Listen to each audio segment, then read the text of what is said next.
Welcome to our YouTube channel. Myself Dinkar Mishra, and today we are going to discuss chapter number 1 from class 11th chemistry, and that is some basic concepts of chemistry. Some basic concepts of chemistry. So this is our first class, and today we will get an overview of entire syllabus so that we can prepare well for chemistry, so that we can score great marks, good marks in our final exams, in our half yearly exams, in our final exams. In order to prepare well for our exams, for our competitive exams as well, we are going to discuss these chapters which are part of our class 11th chemistry. So the first chapter from class 11th chemistry. Class 11th chemistry is comprised of basically two volumes, two parts, that part 1 and part 2. Part 1 and part 2. There are two parts, and part 1 is basically, for part 1 there are how many marks have been allocated for part 1? Almost 36 marks. 36 marks have been allocated for part 1, and for part 2 there are 34 marks have been allocated. So जो आपका total paper होगा वो 70 marks का होगा, मतलब जो theoretical portion है, and rest 30 marks would be for practical purposes. So आपका ये जो 36 मार्क्स हैं, 34 मार्क्स, मतलब जो पार्ट 2 है वो 34 मार्क्स का है, एंड जो पार्ट 1 है वो आपका 36 मार्क्स का है. तो आप देख रहे हैं कि ऑलमोस्ट दोनों इक्वल ही है, मतलब 50-50% दोनों का ही वेटेज है. So today we are going to discuss the chapter number 1, and that's this chapter number 1, some basic concepts of chemistry, is from part 1. So part 1 में आपका some basic concepts of chemistry आप देखेंगे, फिर structure of atom देखेंगे. इसके अलावा हम periodicity, मतलब periodic table वाला जो चैप्टर उसके बारे में डिस्कस करेंगे. फिर उसके बाद हम chemical bonding पढ़ेंगे, हम thermodynamics पढ़ेंगे, हम equilibrium पढ़ेंगे, और फिर उसके बाद में हम पार्ट 2 में भी बहुत सारी चीजें redox reaction को जैसे पढ़ेंगे. इसके अलावा और भी सारी चीजें हैं, उसमें हम हाइड्रोकार्बन्स भी पढ़ेंगे, some basic concepts of some basic principles and techniques in organic chemistry भी हम पढ़ेंगे, and chemistry in environmental chemistry basically उसके बारे में भी हम डिस्कस करेंगे. तो जो आपका जो टोटल सिलेबस है, that is basically blend of physical chemistry, organic chemistry and inorganic chemistry. There is no clear cut demarcation between organic chemistry and inorganic chemistry and physical chemistry here. Unlike in class 12th, it has been clearly demarcated, like part 1 is basically comprised of physical and inorganic chemistry in class 12th, and part 2 is basically focused on organic chemistry. So in class 12 organic chemistry, the weightage of organic chemistry is around 28 marks, and here in class 11th organic chemistry contribute almost around 18 marks. तो आप देखें कि organic chemistry का जो weightage है वो class 11th में थोड़ा सा कम है एज रिलेटिवली क्लास 12th के कंपैरिजन में. बट अभी आप देखेंगे अगर आप क्लास 11th की केमिस्ट्री को नहीं समझेंगे सही से, तो आप क्लास 12th की भी केमिस्ट्री को नहीं समझ पाएंगे, because class 11th chemistry makes your base, like you would be getting some insights of like आपको कार्बन आयन के बारे में आप समझेंगे, आप फ्री रेडिकल्स के बारे में समझेंगे, आप बेसिक नॉमेनक्लेचर आईयूपीएसी नॉमेनक्लेचर के बारे में समझेंगे, आप nucleophilic substitution, elimination, electrophilic substitution, some alkene and alkyne जो आपने क्लास 10th में भी पढ़ा है उसको भी हम आगे कंटिन्यू करेंगे. तो ऑर्गेनिक केमिस्ट्री में आपको आइसोमेरिज्म एक बहुत इंपॉर्टेंट टॉपिक आएगा आपका, आप रेजोनेंस के बारे में जानेंगे. तो ऑर्गेनिक केमिस्ट्री भी बहुत सारी चीजों को मतलब it would make your base. So in class 11th you would be making a base, and that would be benefited in class 12th. So class 12th में आप देखें ऑर्गेनिक केमिस्ट्री में 28 मार्क्स हैं, एंड अगर आप क्लास 11th में देखें तो ऑर्गेनिक केमिस्ट्री में 18 मार्क्स हैं. Physical chemistry and inorganic chemistry में अगर क्लास 12th में देखेंगे तो आपका 42 मार्क्स का है, और यहाँ पर आप देखें तो यहाँ पर इसका वेटेज थोड़ा सा ज्यादा है एंड दैट इज 52 मार्क्स का। तो अभी हम ये थ्योरेटिकल पोर्शन ही देखना है, क्योंकि आपका जो पेपर होने वाला, जो रिटन वाला पेपर होगा, वो आपका 70 मार्क्स का होगा और 30 मार्क्स का आपका प्रैक्टिकल है। तो 30 मार्क्स का प्रैक्टिकल है, वो तो स्कूल में आप प्रैक्टिकल करेंगे, उसके आपके मिलेंगे। बट यहाँ पर जो हम सारी चीजें डिस्कस करेंगे वो बेसिकली थ्योरेटिकल पोर्शन होगा। थ्योरेटिकल में बहुत सारी थ्योरीज होंगी, कॉन्सेप्ट्स होंगे, there would be some numericals as well. So theoretical portion को कवर करते करते हम बहुत सारे न्यूमेरिकल्स को भी करेंगे। पहले हम थ्योरी पोर्शन पढ़ेंगे और फिर न्यूमेरिकल्स करेंगे। कुछ लोग ऐसे भी करते हैं कि पहले न्यूमेरिकल्स को करते हैं और फिर थ्योरेटिकल पोर्शन पर जाते हैं। But my way of teaching is like we would be discussing theoretical portion first and then we would be moving towards numerical portion. In this way we would be completing our syllabus.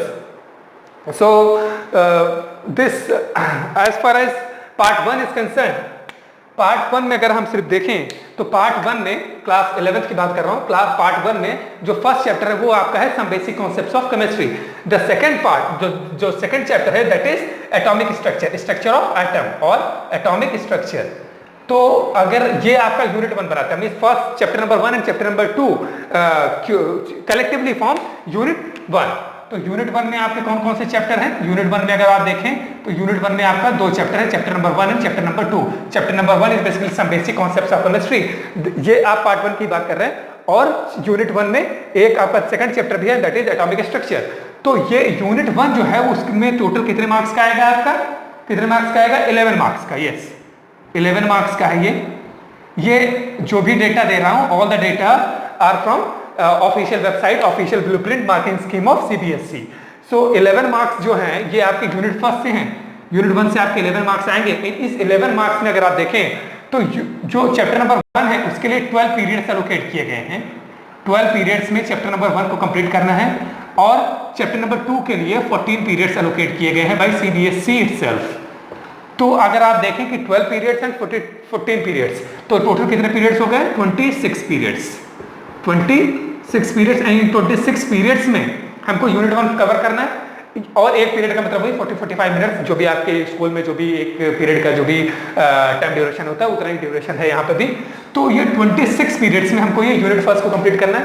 तो 12 marks मतलब 12 periods divided by 26 periods multiplied by, और total कितना आना है unit 1 का? 11 marks क्या आना है? तो अगर इसको हम सॉल्व करेंगे तो it comes out to be, देखेंगे तो it comes out to be 5.07। इसका मतलब क्या है कि 5 या 6 मार्क्स का चैप्टर नंबर 1 से आना है।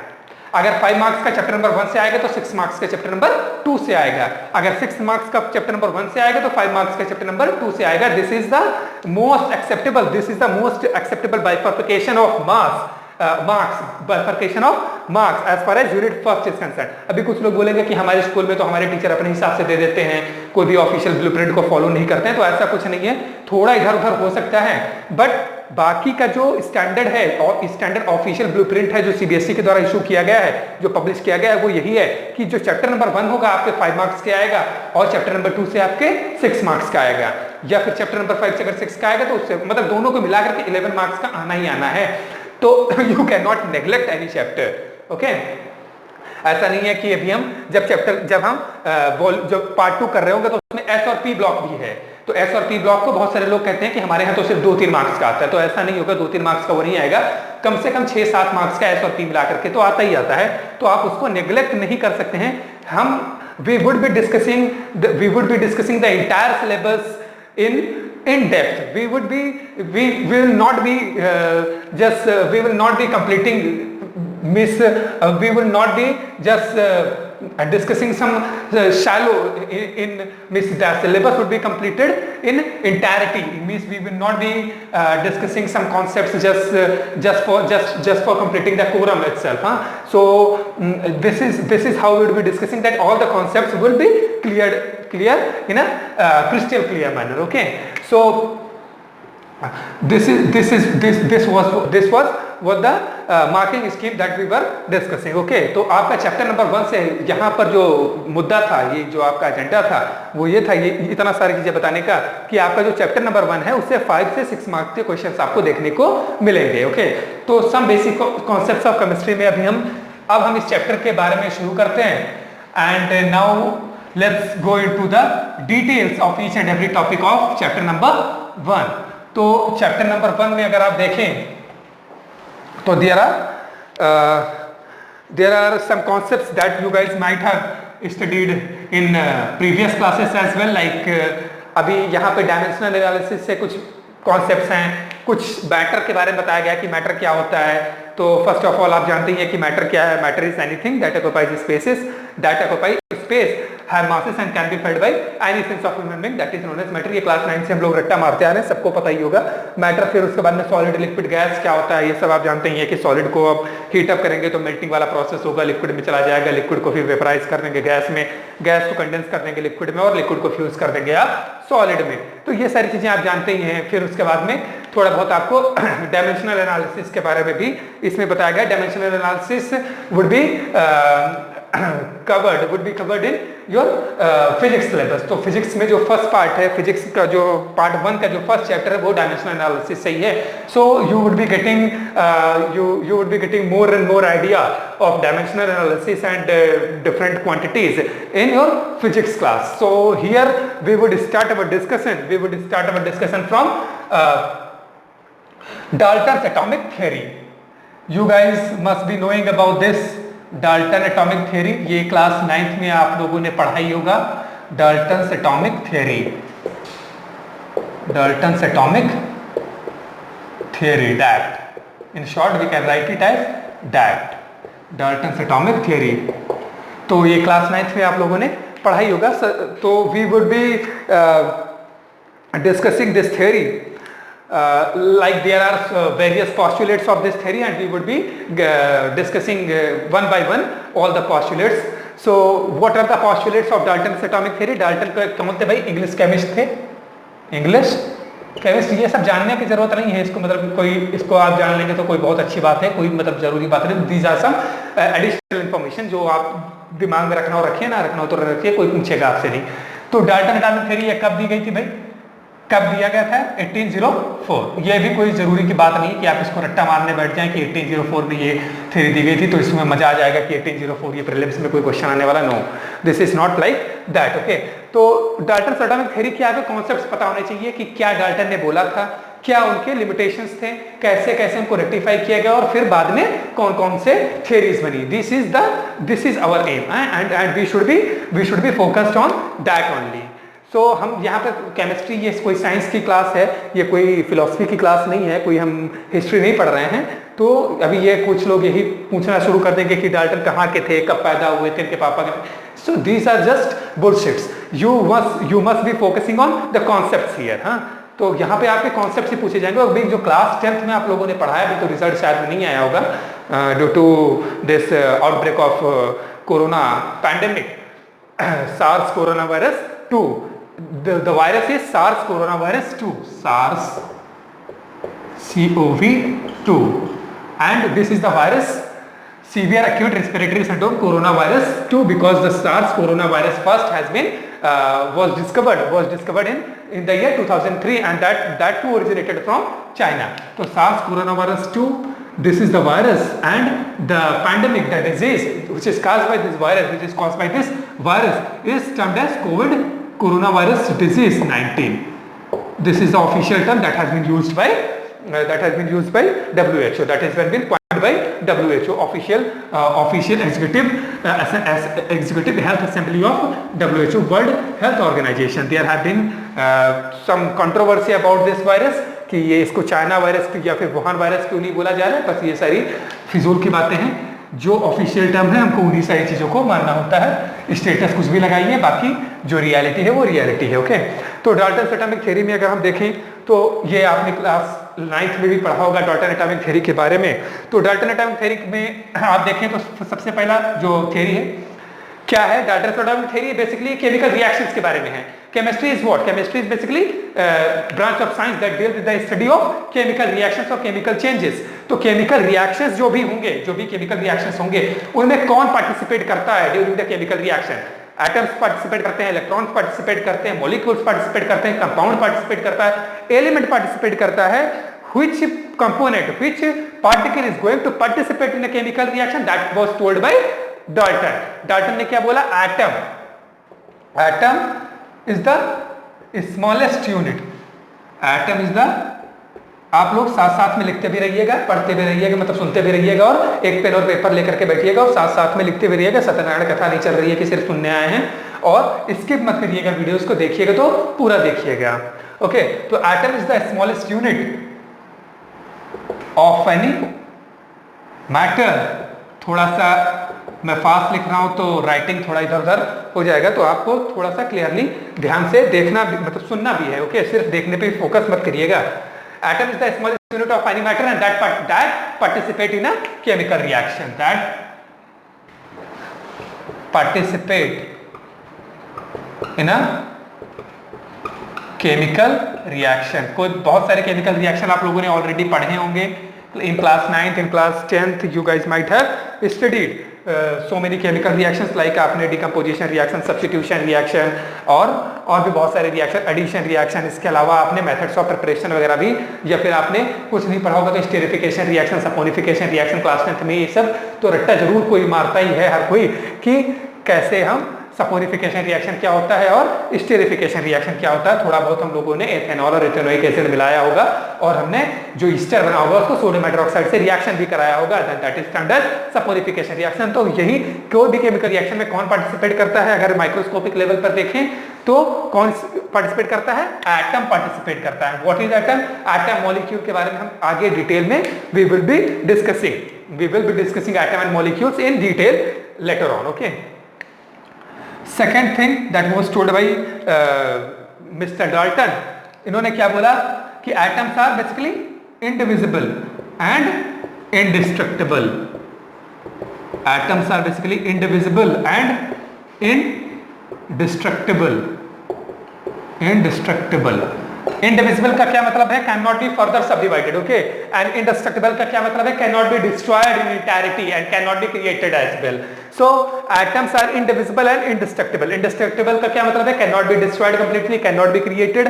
इंडिविजिबल का क्या मतलब है? Can not be further subdivided. Okay, मतलब एटम इतना छोटा है कि उसको हम फर्दर डिवाइड कर ही नहीं सकते हैं। And this theory was propounded by mister Dalton in the year 1804। तो आज की बात नहीं है, 200-250 साल पुरानी बात है। कुछ थोड़ी बहुत गड़बड़ियां भी हैं, बाद में इसके लिमिटेशंस भी हम देखेंगे। Okay, point number 3, what was point number 3 that was put forward by Mr. Dalton? Mr. Dalton ने ये बोला कि जो एटम्स हैं, atoms of same element, basically all atoms of same element are atoms of same element are completely same का मतलब क्या है? Shape wise, size wise, energy wise, orientation wise, कुछ भी, मतलब all chemical properties of all the atoms of same element would be always and always same. So all atoms of same element और completely same element का मतलब क्या है कि of a particular element,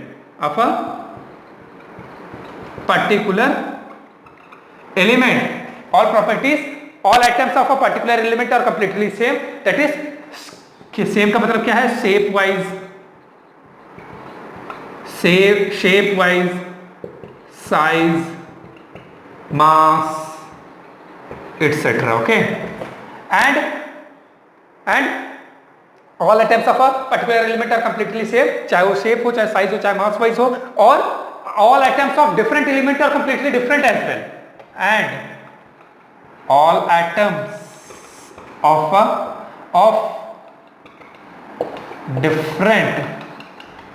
of different element are completely different as well. Okay, so this was the point. मतलब इसको भी हम धीरे धीरे थोड़ा और समझेंगे। इसका मतलब क्या था? इसका मतलब यह है सिंपली कि अगर एक ही पर्टिकुलर एलिमेंट लेट से मान लीजिए कि हमने कार्बन ले लिया, तो कार्बन एलिमेंट के जितने भी एटम्स होंगे वो सारे के सारे क्या होंगे? सेम होंगे। मतलब सभी का शेप सेम होगा, सभी की साइज सेम होगी, सभी का मास सेम होगा और सभी के ओरिएंटेशन सेम होगा। That was propounded by mister Dalton. हाँ, दूसरी बात क्या थी, अगर हमने एलिमेंट को डिफर कर दिया, मान लीजिए कि हमने एक कार्बन ले लिया और दूसरा नाइट्रोजन ले लिया, तो एलिमेंट अगर डिफर हो गया तो उनके जितने भी एटम्स होंगे उनमें कोई भी सिमिलरिटी नहीं होगी, मतलब वो सारे के सारे कंप्लीटली क्या होंगे, डिफरेंट होंगे. So this was one of the postulate as well. Now the fourth point was atoms do not exist freely. Atoms का कोई फ्री एग्जिस्टेंस नहीं होता है, but they exist in the form of compound atoms and that those compound atoms were later known as molecule. इन्हीं को molecule बोला गया. तो एटम्स डोंट एग्जिस्ट फ्रीली क्यों नहीं एग्जिस्ट करते, क्योंकि रिएक्टिविटी बहुत हाई है. Atoms don't exist freely but exist in the form of compound atoms. Exist in the form of compound atoms. Okay, compound atoms, that मतलब compound atoms were also known as molecules. Later on Avogadro ने ही compound atoms को क्या बोला, molecule बोला है. Avogadro law क्या है, Avogadro hypothesis क्या है, उसके बारे में हम बाकी जब हम मोल का कॉन्सेप्ट आगे हम डिस्कस कर रहे होंगे तो then we will be discussing about moles, we will be discussing about molarity, we will be discussing about molality, normality, mole fraction, mass percentage and so many things. Okay, तो वहां पर हम जब अवोगाद्रो हाइपोथेसिस पढ़ रहे होंगे तो Avogadro hypothesis में हम मॉलिक्यूल्स के बारे में पढ़ेंगे. अभी यहां पर जो डाल्टन ने वर्ड यूज किया था वो कौन सा वर्ड यूज किया था, कंपाउंड एटम्स का. उन्होंने बोला कि एटम्स फ्रीली एग्जिस्ट नहीं करते, बट एटम्स किसी तरीके से बॉन्डिंग बना लेते हैं और कंपाउंड एटम्स के साथ में, कंपाउंड एटम के फॉर्म में वो फ्रीली एग्जिस्ट करते हैं. किस तरीके से बॉन्डिंग बनाते हैं, क्या उनका स्ट्रक्चर होता है, क्यों बनाते हैं, किसके साथ बनाते हैं, ये सारी चीजें उन्होंने एक्सप्लेन नहीं करी थी. And these were the limitations as well. अभी लिमिटेशंस बाद में देखते हैं. इसके अलावा एक चीज और जो इंपॉर्टेंट थी वो क्या थी इनकी थ्योरी की. So the point number 5 was atoms जो होंगे, atoms combine together in a simple whole number ratio to form a compound atom. जो कंपाउंड एटम है वो फ्रीली एग्जिस्ट करता है, एटम जो है वो फ्रीली एग्जिस्ट नहीं करते हैं, लेकिन एटम क्या करते हैं, वो आपस में कंबाइन करते हैं और कंपाउंड एटम बनाते हैं, तो वो फ्रीली एग्जिस्ट करता है. तो जब वो कंपाउंड बनाते हैं वो किस तरीके से कंपाउंड बनाएंगे, मतलब they combine together in a simple whole number ratio. Whole number ratio के ही रूप में वो आपस में कंबाइन करके बनाएंगे क्या, मॉलिक्यूल्स या फिर कंपाउंड एटम. हाँ, अगेन इसका लिमिटेशन है, मतलब नॉन स्टेचोमेट्रिक कंपाउंड्स भी एग्जिस्ट करते हैं. इन्होंने ये बोला था कि सिर्फ और सिर्फ स्टेचोमेट्रिक कोफिशिएंट, स्टेचोमेट्रिक कंपाउंड्स ही एग्जिस्ट करते हैं. तो atoms combine together to form stoichiometric. कोई स्टोकियोमेट्रिक बोलता है, कोई स्टेचोमेट्रिक बोलता है. Spelling is mine, pronunciation is yours. Yes, atom combine together to form stoichiometric compounds. Stoichiometric compound atom. Stoichiometric compound atom. Stoichiometric compound atom का क्या मतलब है कि जो atoms of different element combine together to form stoichiometric compound atom, मतलब they combine together in simple whole number ratio. Simple whole number ratio. इसका मतलब क्या है कि एक अगर मान लीजिए कि कार्बन का एलिमेंट है तो हाइड्रोजन एलिमेंट के साथ में अगर कंबाइन करेगा तो हाइड्रोजन का एक एलिमेंट होगा या 2 होंगे या 3 होंगे, 4 होंगे, 5 होंगे. ऐसा नहीं होगा कि हाइड्रोजन का आधा एलिमेंट कंबाइन करते हैं, मतलब ये इस तरीके का आपको कंपाउंड नहीं मिलेगा कि CH1/2, ऐसा नहीं मिलेगा. ओके, लेकिन आपने अभी आप जब क्लास 12th में जाएंगे तो वहां पर हम जब डी ब्लॉक के बारे में जब पढ़ रहे होंगे, then there we will be discussing about interstitial compounds. Interstitial compounds like जैसे वेनेडियम है, तो वेनेडियम के ऑक्साइड्स अगर आप देखें तो इसमें 2/3, 3/2, 2/5 इस तरीके से भी इंटरस्टिशियल कंपाउंड में भी मतलब लैटिसेस बनती हैं. उन लैटिसेस के बीच में छोटे छोटे एलिमेंट्स भी एग्जिस्ट कर जाते हैं, मतलब छोटे छोटे एलिमेंट्स उनमें फिट हो जाते हैं, तो मतलब वो होल नंबर रेशियो में नहीं भी कंबाइन कर सकते हैं. तो this is not the hard fast rule. Again आप देख रहे होंगे कि 1804 की स्टडी है. अभी बहुत कुछ चेंज हो चुका है, बहुत सारी डिस्कवरीज हो चुकी हैं केमिस्ट्री में. तो chemistry is basically a dynamic topic and that keeps on changing. तो नई नई डिस्कवरीज होती हैं. That's how we continue to develop our knowledge, and this way this theory is now, अभी आप लोग बोलेंगे कि today this theory has been completely redundant, ऐसा नहीं है, this theory is not redundant today, even it is relevant today. So how it is relevant? Because it formed the basis of understanding of a chemical reaction. It gives us insight that how a chemical reaction proceed, what is atom, what is matter. So this theory was the first theory that was internationally acceptable, and that remain unchallengeable for a decade or for a century itself. Okay, तो जब तक proton, neutron, electron जब तक नहीं खोजे गए थे, Goldstein और फिर जे थॉमसन ने जब बाद में स्टडी करी उसकी, तो 1896 तक आप मान के चलिए, फिर 1886 तक this theory was completely internationally acceptable, and it was professionally competent, it was credible, and it was unchallengeable. So that was the status of this theory. Even today this theory is completely relevant. Okay, तो ऐसा नहीं है कि हम obsolete चीजें पढ़ रहे हैं. These things are relevant today even because, क्यों irrelevant है आज भी? Because it forms the basis, it gives the insight that how the things have evolved and how we have developed our understanding of the chemical reactions and of the different reagents and so on and so forth. Okay, इस तरीके से आप देखेंगे तो atoms don't exist in, ये point हो गया. इसके अलावा atoms combine together to form stoichiometric compound atom, that is when the atoms combine together they combine in simple whole number ratio. Okay, so these were the postulates of Mr. Dalton, and that was put forward by Mr. Dalton in the year 1804. Okay, so this is termed as Dalton atomic theory. Now we would be discussing some exceptions, some limitations of this theory. Okay, so इसको आपको, ये सारे points आपको ध्यान में रखने हैं, ये एग्जाम्स में पूछ लिए जाते हैं 1-2 मार्क्स में. ओके, तो इस तरीके से आपको ध्यान रखना है इनका. तो रब करो. Okay, so after studying this Dalton atomic theory, now we are going to discuss some limitations, some drawbacks, some shortcomings of this theory. Okay, you guys might have studied in your previous classes as well, like in class 9th you might have studied about the limitation of this theory, but just for recapitulation, just for a quick recap, we are going to discuss again some basic what were the limitations or shortcomings. So basically limitations or drawbacks of Dalton atomic theory. Okay, so what are the drawbacks of Dalton atomic theory? भाई पहली बात उन्होंने क्या बोली थी? पहली बात क्या बोली थी कि atoms are basically indivisible and indestructible. लेकिन आप जानते ही हैं कि एटम क्या हैं? एटम्स जो हैं they are basically composed of proton, neutron and electron, और इसके अलावा और भी फंडामेंटल, मतलब these are the fundamental particles.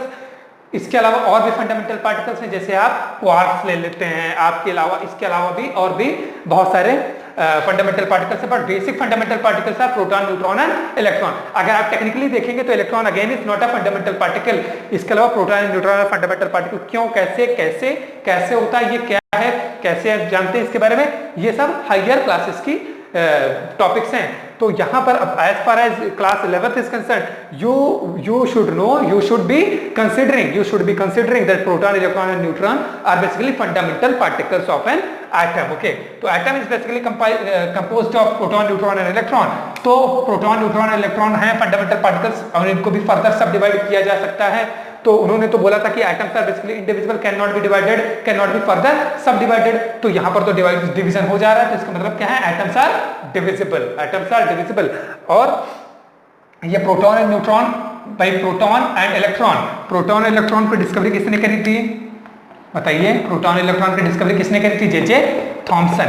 हाँ, जे थॉमसन ने स्टडी करी थी, मतलब, लेकिन इनको जो डिस्कवर किया था किसने किया था? गोल्डस्टीन ने डिस्कवर किया था. But credit goes to J Thomson because he had studied a lot about this proton and electron, and neutron was discovered in the 20th century, that is in the year 1932 by Mr.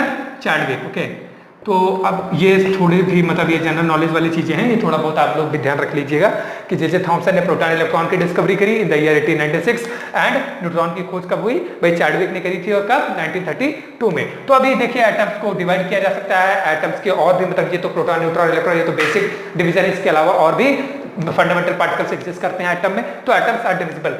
Are they destructible? Yes, definitely they are destructible as well, because आपने Albert Einstein का ये वाला formula तो सबने ही पढ़ा होगा, E equals to mc square.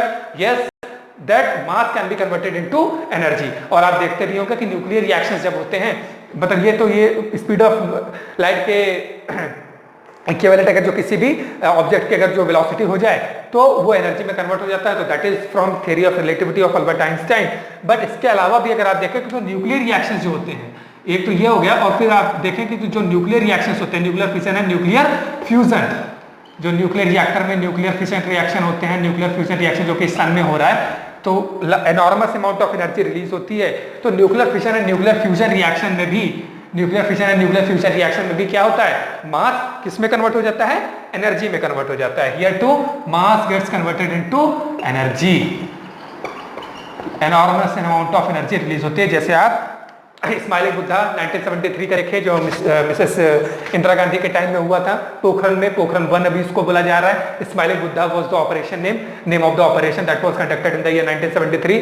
फिर उसके बाद में क्या हुआ था, एनपीटी रिजीम आ गई थी, न्यूक्लियर नॉन प्रोलिफरेशन ट्रीटी की, जो P5 नेशंस हैं उनके अलावा भी कोई न्यूक्लियर वेपन अगर बनाएगा तो उस पर सैंक्शन लग जाएंगे। But we haven't signed NPT yet, even Pakistan haven't signed NPT yet. Okay, तो एनपीटी साइन करने का मतलब यही है कि आपको सारे जो भी मतलब न्यूक्लियर रिएक्टर्स में जो भी आपके फ्यूल लगते हैं, जैसे यूरेनियम है, थोरियम है, जो सारी चीजें हैं वो सबको आपको न्यूक्लियर सप्लायर ग्रुप से मिल जाएंगी।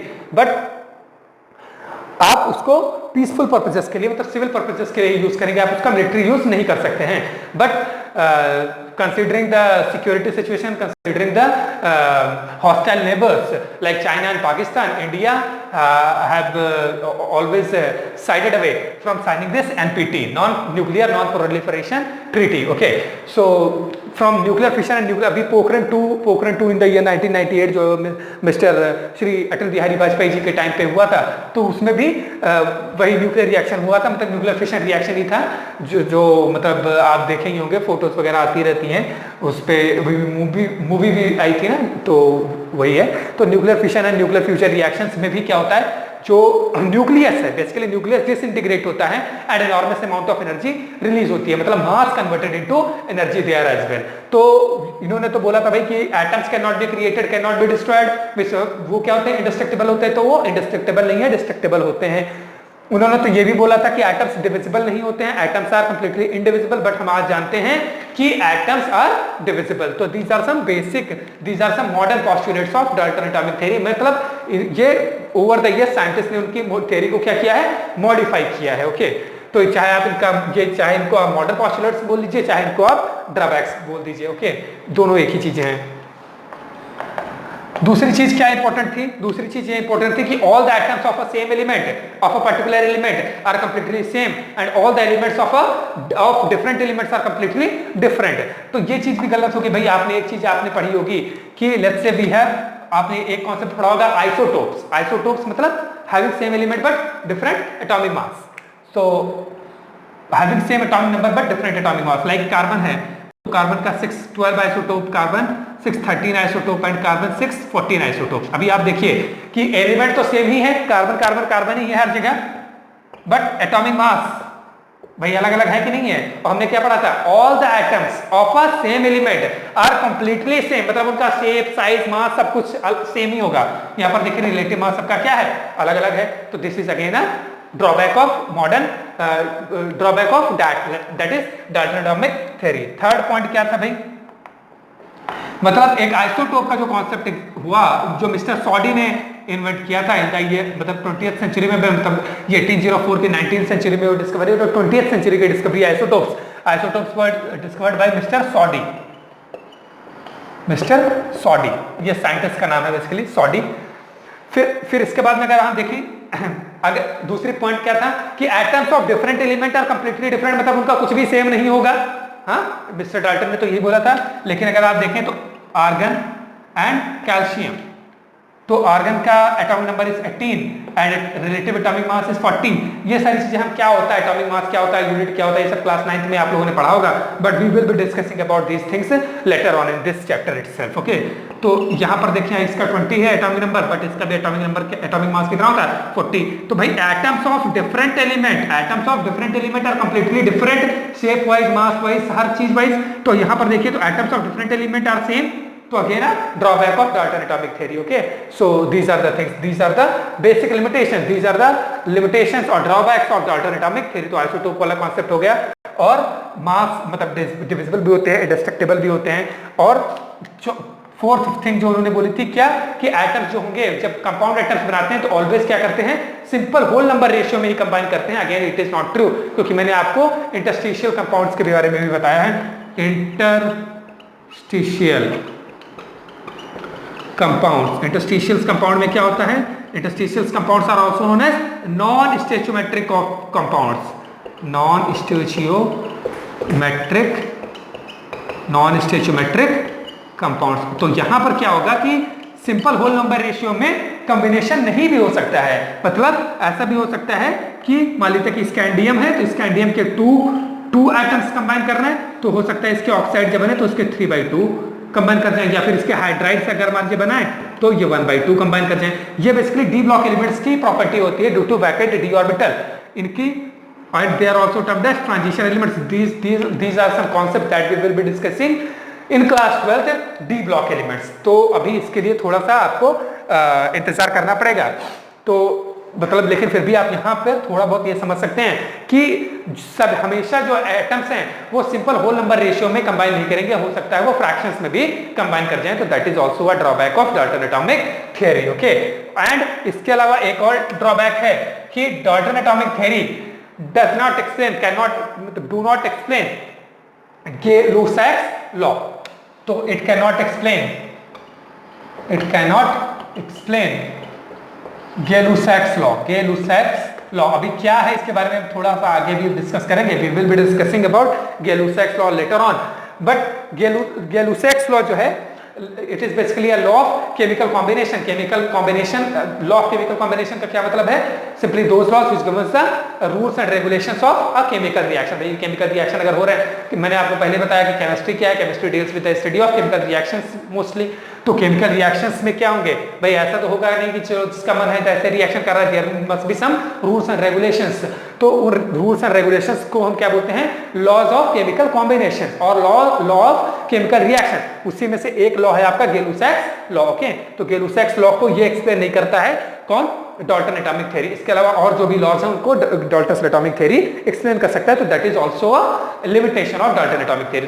सो हमने देख लिया कि क्या क्या लिमिटेशंस हैं और क्या क्या थ्योरी हैं, थोड़ा सा रिकैप्चुलेट करते हैं क्विकली। भाई डाल्टन एटॉमिक थ्योरी 1804 में मिस्टर डाल्टन ने दी, उन्होंने ये बोला कि एटम्स आर इंडिविजिबल, जो कि गलत हो गया, भाई डिविजिबल किया जा सकता है, मतलब they can be further subdivided. Indestructible again wrong, क्योंकि nuclear fission and nuclear fusion reaction हमने जान लिया है। दूसरी बात उन्होंने बोला कि all atoms of a same element are completely same, again wrong, क्योंकि आइसोटोप्स एग्जिस्ट करते हैं। All atoms of different element are completely different, again wrong, क्योंकि आइसोबार्स एग्जिस्ट करते हैं। दूसरी बात उन्होंने क्या बोली कि atoms of same element, when atoms combine together, they always combine in a simple whole number ratio। लेकिन हम जानते हैं कि नॉन स्टोइचियोमेट्रिक कंपाउंड्स भी एग्जिस्ट करते हैं, non stoichiometric molecules like interstitial compound भी एग्जिस्ट करते हैं, that is why again wrong. तो दीज वर सम लिमिटेशंस। लेकिन तो क्या पूरी थ्योरी ही गलत है, क्या पूरी थ्योरी गलत है? नहीं, ऐसा नहीं है। Even today atoms are the smallest element, atoms are the smallest unit of a matter that participate in a chemical reaction, जो कि मिस्टर डाल्टन ने भी बोला था, आज भी वो सही है। Okay, so these were the some limitations of Dalton atomic theory and Dalton atomic theory itself. Okay, after this we are going to discuss about laws of chemical combination. Okay, laws of chemical combination. The second topic from this chapter is laws of chemical reactions और laws of chemical combination। देखिए, जो आपका class 10th में जैसे जो CBSE वाले हैं उनके तो भाई 3, 4, 5 चैप्टर्स ही रहे होंगे, थोड़ा बहुत पढ़ करके और मार्क्स ले आए होंगे, कुछ लोग के 100 मार्क्स आ जाएंगे। लेकिन जो ICSE वाले हैं उनको सिलेबस पता है, उनको तो 80 मार्क्स के उन्होंने पेपर दे रखे हैं, तो उनको पता है कि केमिस्ट्री क्या होती है। तो जिनके साइंस में मार्क्स अच्छे होंगे सीबीएसई वालों, वो बहुत ज़्यादा खुश मत होइएगा, क्योंकि जो अगर एक कुआं है क्लास 10th, तो क्लास 11th क्लास 12th एक सागर के तरीके से है। बहुत सारा नॉलेज यहाँ पर, बहुत सारी चीज़ें, बहुत सारे फैक्ट्स हैं, बहुत सारी चीज़ें, बहुत सारे रिएक्शंस आपको पढ़ने पड़ेंगे। तो क्लास 10th में जितनी आपने मेहनत करी है साइंस में, physics, chemistry, biology and total science में जितनी भी मेहनत करी है, उसकी दोगुनी तिगुनी मेहनत, और आप अगर जो कह रहे हैं तो 5 टाइम्स और 10 टाइम्स मेहनत आपको यहाँ पर करनी है, तब आपके मार्क्स अच्छे आएंगे। और ऐसा भी नहीं है कि आपके मार्क्स इसमें अच्छे नहीं आ सकते हैं। डेफिनेटली आप अगर आप जो डेली पढ़ाया जाएगा आप उसको डेली अगर पढ़ते जाएंगे, आप उसको अगर अटेंटिवली फॉलो करेंगे, आप उसे डेली के डेली रिवाइज कर रहे होंगे, और डेली का डेली जब भी ये लेक्चर जो हम रिकॉर्ड कर रहे हैं, ये भी तो ऑनलाइन क्लासेस चल रही हैं, हो सकता है लॉकडाउन अगर रिलीज होता है तो ऑफलाइन क्लासेस चलेंगी, तो जो डेली आपको पढ़ाया जाए उसको, जैसे ये आप लेक्चर देख भी रहे हैं अपने मोबाइल फोन्स में, आप अपने लैपटॉप में, तो आप उसको क्या करिए कि हमेशा एक पेन और पेपर ले करके बैठिएगा। जो चीज़ें मैं बोल रहा हूँ उसको सुनते भी जाइए और उसको नोट डाउन भी करते जाइएगा। फिर बाद में ऐसे आप देखेंगे कि आपके खुद के नोट्स तैयार हो जाएंगे, और ये आपके जो खुद के नोट्स होंगे ना, यही सबसे बेस्ट होते हैं। They would be like masterpiece for you. आपके अपने नोट्स से कभी टॉपर्स के नोट, इनके नोट्स, उनके नोट्स से मत कॉपी करिएगा। आपके जो नोट्स होंगे वही आपके लिए सबसे बेस्ट हैं, क्योंकि वो आपने लिखे हैं और आप उनको समझेंगे, और उस तरीके से आप एग्जाम में बहुत ही क्विकली उसको रिवाइज कर लेंगे। तो इसलिए आप हमेशा क्या करेंगे, खुद के नोट्स बनाने की कोशिश करिएगा। नोट्स बना करके आप उसको डेली डेली रिवाइज करते रहिए। ये नहीं होना चाहिए कि आज आपने कहा कि चलो आज पढ़ाया गया तो क्या है, वो हो गया, कल पढ़ लेंगे, फिर कल का परसों कर देंगे, फिर 100 पेज हो जाएंगे, फिर 200 पेज हो जाएंगे, फिर 250-300 पेज, फिर एक दिन में बैठ करके जब पढ़ना होगा टेस्ट में तब आप नहीं पढ़ पाएंगे। तो डेली डेली रिवाइज करते रहिए, और संडे को एक वीक का पूरा टोटल रिवीजन हो जाना चाहिए। This way we would be completing our entire syllabus. Okay, so we are going to discuss laws of chemical combination. Laws of chemical combination. Laws of chemical reaction or laws of chemical combination. Laws of chemical combination. मैंने बताया कि in chemistry we deal with the study of chemical reactions. Chemical reactions होंगे तो कुछ laws भी होंगे, कुछ rules regulations भी होंगे। तो सॉरी, उसी में जो फर्स्ट लॉ है that is law of conservation of mass. Law of conservation of मास, इसका तो रट्टा क्लास 9 से ही सब लोग मारते आए हैं। Law of conservation of mass क्या है भाई? अगर रिएक्टेंट है, अगर प्रोडक्ट है, रिएक्टेंट अगर प्रोडक्ट में कन्वर्ट हो रहा है, यही तो रिएक्शन होता है, तो रिएक्टेंट अगर प्रोडक्ट में कन्वर्ट हो रहा है तो law of conservation of mass क्या है कि total mass of product would be equal to total mass of reactant itself. तो total mass of product, this E is basically stands for sigma. Total mass of product would be equal to total mass of reactant. अगर हम मास product का calculate करें तो that would be always equal to total mass of reactant. This mass का again this law supports our theory that matter cannot be created, cannot be destroyed, means it can change from one form to another. तो अभी देखें तो law of conservation of mass में क्या है, जो mass of product होगा वो mass of total mass of product is always equal to total mass of reactant. जैसे एग्जांपल लेते हैं, सब लोग जानते ही हैं, मतलब इसको सिर्फ हम कोरल कंप्लीट करने के लिए बस देख रहे हैं। ये सारी चीज़ें तो बेसिक चीज़ें हैं, आप क्लास 8th 9th से ही पढ़ते आ रहे हैं। तो कैल्शियम कार्बोनेट है भाई, अगर सॉलिड फेज में है, इसको अगर हीट अप करेंगे तो आपका क्विक बन जाएगा and plus carbon dioxide gas release हो जाएगी। सब कोई जानता है कि भाई कैल्शियम का क्या है एटॉमिक मास 40 है, इसका कार्बन का 12 है, इसका 16 होता है, तो ये 48 कर देंगे तो ये टोटल कितना हो जाएगा 100 ग्राम हो जाएगा अगर हमने इसका 1 मोल लिया है। ओके, यहाँ पर भी अगर आप देखें तो कैल्शियम कितना होता है 40 होता है, इसका कितना होता है 16 होता है, तो that comes out to be 56 gram. और यहाँ पर देखेंगे तो इसका 12 होता है और इसका 32 होता है, तो that comes out to be 44। भाई 56 एंड 44 ऐड करेंगे तो कितने हो जाएंगे 100 ग्राम हो जाएंगे। तो इसका मतलब क्या है कि total mass of product is always equal to total mass of reactant. So this is what the law of conservation of mass. आप किसी भी केमिकल रिएक्शन को अगर बैलेंस करके ये लॉ अप्लाई करेंगे तो डेफिनेटली वो होल्ड करेगा। जैसे दूसरा एग्जांपल आप देख सकते हैं, N2 गैस है भाई, नाइट्रोजन गैस है, हाइड्रोजन गैस के साथ में कंबाइन करेगी तो गिव्स आउट 2NH3 भाई अमोनिया गैस का फॉर्मेशन होगा। अभी आप इसमें देखें तो इसका कितना भाई 14 होता है तो ये 28 ग्राम हो जाएगा।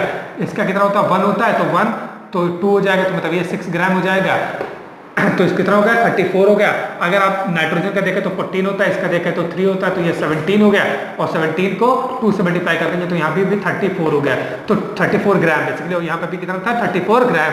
तो इसका मतलब total mass of reactant that is 34 gram is equal to total mass of product. तो किसी भी केमिकल रिएक्शन में अगर आप ये लॉ अप्लाई करेंगे तो डेफिनेटली होल्ड करेगा law of conservation of mass. Again exception वही होगा कि अगर न्यूक्लियर फिशन रिएक्शन हो रहा है, न्यूक्लियर फ्यूजन रिएक्शन हो रहा है तो हाँ डेफिनेटली उसमें ऑर्डिनरी वो एक्स्ट्राऑर्डिनरी रिएक्शंस हो जाते हैं। तो एक्स्ट्राऑर्डिनरी के बारे में क्या ही डिस्कस करें। तो लिमिटेशन अगेन वही है कि जहां पर मास जो है एनर्जी में कन्वर्ट हो रहा होगा वहां पे ये लॉ ऑफ कंजर्वेशन ऑफ मास नहीं होल्ड करेगा, अदरवाइज ऑर्डिनरी रिएक्शंस में ये लॉ होल्ड करेगा। Okay, so this was the first law. Now the second law itself आप लिख लिए होंगे। ओके, रब करता हूं।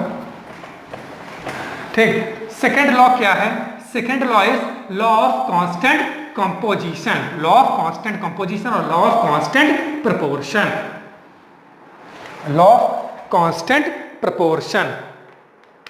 Second law is and these laws are very very important from your examination point of view. Okay, तो law of constant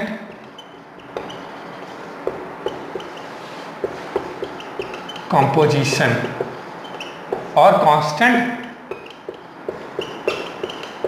proportion, law of constant composition और law of constant proportion. अगर आप देखें law of constant composition, law of constant proportion क्या है, इसका मतलब यह है it simply says that if a molecule, if a compound is being formed, if a compound is being formed, so no matter from which method, from which source you are obtaining that compound or molecule, but the elements which are present in that compound or molecule would always mass। क्या मतलब है इसका? जैसे let's say we have H2O, okay, तो H2O अगर है, अब ये वाटर को आप चाहे नल का पानी हो, चाहे नाले का पानी हो, चाहे बारिश का पानी हो, चाहे जो पानी हो, उस पानी में अगर H2O है, अगर हार्ड वाटर है तो भाई ड्यूटेरियम होगा, वो तो आइसोटोप को अलग चीज हो जाएगी। बट अगर वाटर है, अगर वाटर है जिसको हम प्रॉपर वाटर बोलते हैं, तो वाटर का जो केमिकल फॉर्मूला वो क्या है H2O है। तो ये इसका मतलब क्या है कि इसको किसी भी सोर्स से आप इसको फॉर्म करिए, चाहे आप लेबोरेटरी में बनाइए, चाहे आप नल से निकालिए, चाहे आप लेक से लेके आइए, चाहे ओशन से लेके आइए, चाहे सी से लेके आइए, चाहे आप जहां से लेकर के आइए, उसमें जो हाइड्रोजन और ऑक्सीजन का जो रेशियो है वो सेम होल नंबर रेशियो में ही होगा बाई मास। लाइक चाहे इसका कितना है 2 है और इसका कितना होगा 16 होगा, तो ये 1:8 का ही रेशियो होगा। This is what law of constant composition और law of constant proportion. Ratio जो सेम होल नंबर रेशियो में एग्जिस्ट करेगा कोई भी मॉलिक्यूल। जैसे अब मान लीजिए कि कार्बन डाइऑक्साइड है, तो अब ये कार्बन डाइऑक्साइड को आप कैसे भी प्रिपेयर करिए, मतलब कैसे भी का क्या मतलब है भाई, जैसे मान लेते हैं कि कैल्शियम कार्बोनेट सॉलिड फॉर्म में लेकर के हीट अप कर दीजिए तो चाहे कार्बन डाइऑक्साइड बने, चाहे आप सोडियम बाइकार्बोनेट को लेकर के, इस सोडियम बाइकार्बोनेट को लेकर के चाहे आप इसको हीट अप कर दीजिए तो चाहे कार्बन डाइऑक्साइड बने, चाहे आप किसी और दूसरे मेथड से, जैसे मान लीजिए कि कैल्शियम कार्बोनेट को ही लेकर के HCl के साथ में मान लीजिए रिएक्शन करा दीजिए, तब चाहे कार्बन डाइऑक्साइड बने। कार्बन डाइऑक्साइड को आप किसी भी तरीके से बनाइए, ओके, लेकिन चाहे आप इसको क्या कर लीजिए कि मेथेन को लेकर के इसको ऑक्सीडेशन कर लीजिए, तब चाहे कार्बन डाइऑक्साइड बने। Carbon dioxide, if we are forming carbon dioxide, then no matter by which method we are forming carbon dioxide, the constant that proportion remains the constant. Like carbon dioxide है तो carbon dioxide में अगर आप देखें तो carbon का composition क्या है, कार्बन का जो एटॉमिक नंबर कितना होता है भाई 12 और ऑक्सीजन का कितना होता है, ऑक्सीजन का कितना होता है 16, तो 16 को मल्टीप्लाई कर देंगे तो क्या हो जाएगा 32। तो इसको अगर देखें तो 3:8। This ratio simple whole number ratio and that remains constant irrespective of which method we have prepared carbon dioxide. Okay, so this was the law of chemical composition. तो हमने फर्स्ट लॉ देख लिया, लॉ ऑफ कांस्टेंट कंपोजिशन और law of conservation of mass, and second law हमने देख लिया law of constant composition और law of constant proportion. So after this we have to discuss like law of multiple proportion, we have to discuss law of reciprocal proportion, we will be discussing about Gay-Lussac's law and Avogadro's law, and then we will be discussing about relative atomic mass, atomic number, atoms and molecules, and so many things like mole fraction, molarity, molality, normality, and so many things like, तो बहुत सारे numericals भी हम आगे करेंगे. तो for today what we have discussed, this was our first class, and in our first class what we have discussed, we discussed about Dalton atomic theory, postulates of basically Dalton atomic theory, what were the limitations of Dalton atomic theory, and the modern view of Dalton atomic theory. Then we have discussed some law of chemical compositions or law of chemical combination, जिसमें जो first law था law of conservation of मास हमने देखा, उसके examples देखे, उसका limitation भी थोड़ा बहुत देखा, और उसके बाद में हमने लॉ ऑफ कांस्टेंट कंपोजिशन पढ़ा. अब इसके बाद में हमने लॉ ऑफ कांस्टेंट कंपोजिशन और लॉ ऑफ कांस्टेंट प्रोपोर्शन, इसके बाद में हमको पढ़ना है लॉ ऑफ मल्टीपल प्रोपोर्शन, फिर उसके बाद में हमको लॉ ऑफ रेसिप्रोकल प्रोपोर्शन, फिर Gay-Lussac's law, और फिर उसके बाद आगे भी चीजें करेंगे. Okay, so that's it for today. Okay, and we will be discussing other concepts in our next class. Okay, ठीक है, थैंक यू.